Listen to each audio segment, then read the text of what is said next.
হাঁস অসুস্থ হয় সেটা ব্যাপারে আমি বলছি যে হাঁসের যদি কোনো সমস্যা হয় ওইটাও আমি দেখবো।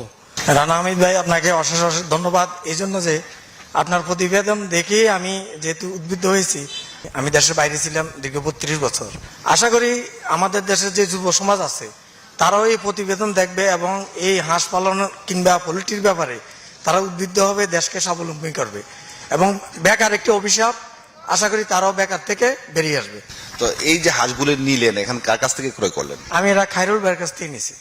সুতরাং আমি ওনার সাথে কথা বলে মনে হয়েছে যে আমরা যেই স্টাইলে চলাফেরা করি, যেভাবে আদর্শের দিকে চলাফেরা করি, ওনার মধ্যে সেই জিনিসটা আছে। আসসালামু আলাইকুম। কৃষি প্রতিদিন ইউটিউব চ্যানেলের সকল দর্শক ও সাবস্ক্রাইবার বাংলাদেশে যে যেখানে অবস্থান করছেন, যেখান থেকে আজকের প্রতিবেদনটি দেখছেন, তাদেরকে শুভেচ্ছা এবং অভিনন্দন জানিয়ে শুরু করছি আজকের প্রতিবেদন।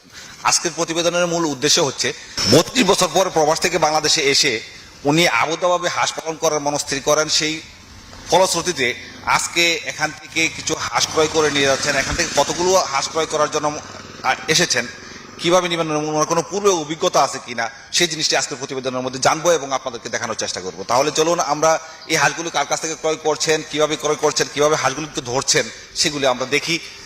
দেখার পরও আমরা বাকি তথ্যগুলি ভিডিও থেকে জেনে নিই। সেই জিনিসগুলি জানতে হলে সম্পূর্ণ ভিডিওটি আপনাকে দেখতে হবে।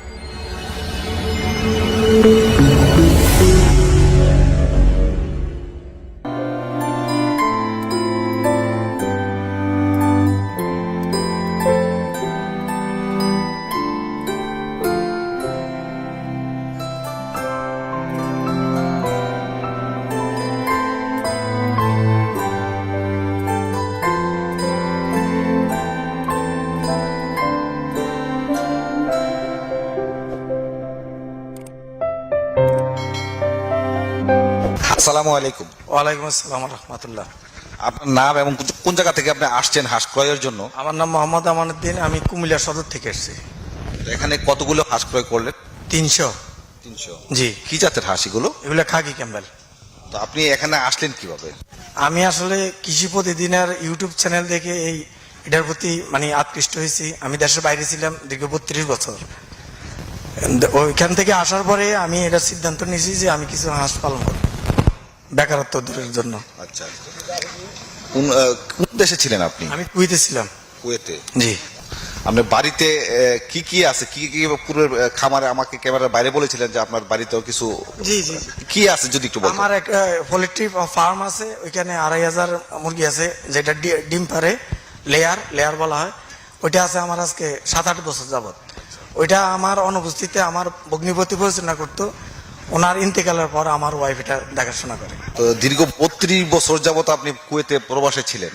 জি। তো কুয়েত প্রবাস থেকে এসে আপনি কতদিন হলো বাংলাদেশে এসেছেন এবং কিভাবে আপনি হাঁস যে পালন করবেনই সেটা আপনি কিভাবে নিশ্চিত হলেন মনটাকে? আমি গত 3 বছর যাবত কৃষি প্রতিদিনের এই ইউটিউব চ্যানেলটা আমি দেখি।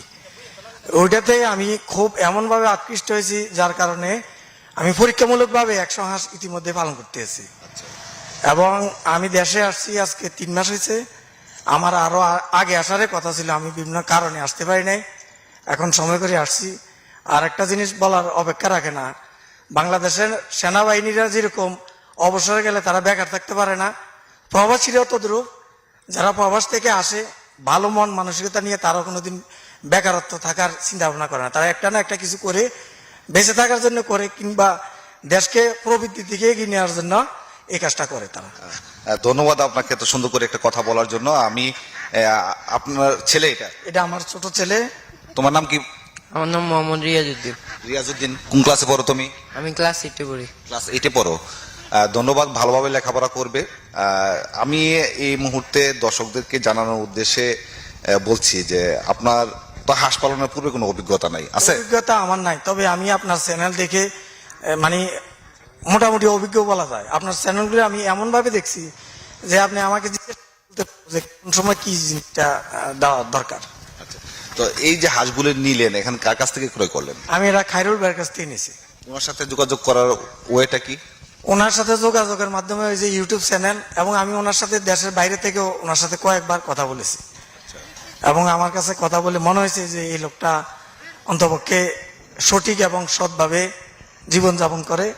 আর আপনারা জানেন, আমরা যারা প্রবাসে আসছি, আমি সবার কথা বলবো না, আমি পার্সেন্টেজ যদি বলেন 90% প্রবাসীরা আদর্শের পথে প্রতীক। সুতরাং আমি ওনার সাথে কথা বলে মনে হয়েছে যে আমরা যে স্টাইলে চলাফেরা করি, যেভাবে আদর্শের দিকে চলাফেরা করি, ওনার মধ্যে সেই জিনিসটা আছে। জি, এই জন্য আমি ওনার থেকে হাঁসগুলো নিলাম। হাঁসের কোনো অভিজ্ঞতা? হাঁসের অভিজ্ঞতা যে 100 হাঁস আমার ওয়াইফ নিছে, ওইটা গত 1 বছর যাবত পালন করতে আছে। এটা মাশাআল্লাহ ডিমও দিচ্ছে।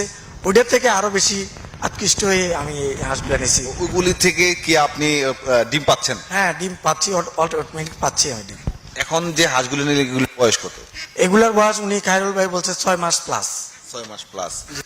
মানে বাড়িতে নিয়ে যাওয়ার পর পর্যায়ক্রমে ডিম আসা শুরু হয়ে উনি যায়। বলছে যে এটা এখন বর্তমানে 70% আছে এবং নেওয়ার পরে হয়তো কিছুদিন ডিমটা অফ থাকতে পারে, আবার শুরু হবে।